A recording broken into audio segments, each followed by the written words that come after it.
মুখে হাসি ফোটানোর মিষ্টির আড়ালে মিলল অস্বাস্থ্যকর পরিবেশের চিত্র। রাজধানী আগরতলার জনপ্রিয় মিষ্টির দোকান জয়গোপাল মিষ্টান্ন ভাণ্ডারের কারখানায় স্বাস্থ্য দপ্তরের অভিযানে উঠে এলো একাধিক অভিযোগ। বুধবার পশ্চিম ত্রিপুরা জেলা স্বাস্থ্য আধিকারিকের উদ্যোগে আগরতলা লক্ষ্মীনারায়ণ বাড়ি রোডের জয়গোপাল মিষ্টান্ন ভাণ্ডারের মিষ্টি তৈরির কারখানায় অভিযান চালানো হয়।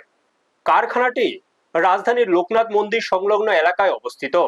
অভিযানে গিয়ে স্বাস্থ্য দপ্তরের আধিকারিকরা দেখতে পান অস্বাস্থ্যকর পরিবেশে মিষ্টি তৈরি করা হচ্ছে। কারখানার পরিচ্ছন্নতা ও স্বাস্থ্যবিধি নিয়েও একাধিক প্রশ্ন উঠে আসে।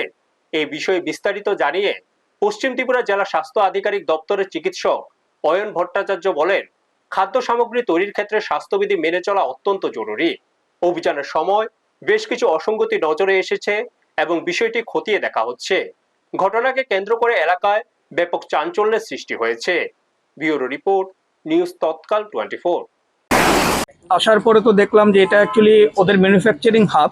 এটা ওদের রিটেল কাউন্টারটা না, ওদের রিটেল কাউন্টারটা হচ্ছে লক্ষ্মীনবাড়ির উল্টা দিকে, just adjacent to Sherawali Mishtanna Bhandar. তো এখানে আসার পর আমরা ওদের ম্যানুফ্যাকচারিং ইউনিটে ঢুকলাম, ঢুকে দেখলাম যে অত্যন্ত অপরিচ্ছন্ন অবস্থায় মিষ্টি বানানো হচ্ছে।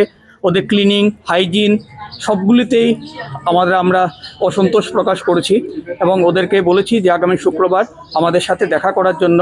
ওদের সাথে আমরা ওদের যা যা ব্যবস্থা নেওয়ার, ওদের বিরুদ্ধে আইনানুগ ব্যবস্থাও নেওয়া হবে।